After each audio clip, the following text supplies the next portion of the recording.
The geotax changer and its functionality is the way that the reporting is shown after the transactions have been made on Clover reporting.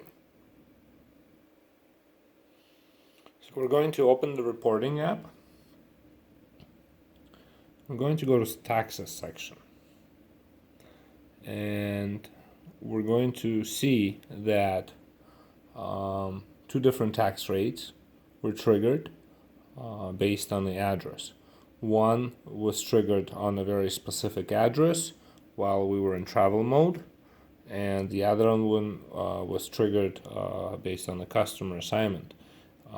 And in both cases, there's plenty of information to determine later what was collected and who to report and how much is needed to pay. It's pretty robust. There it is.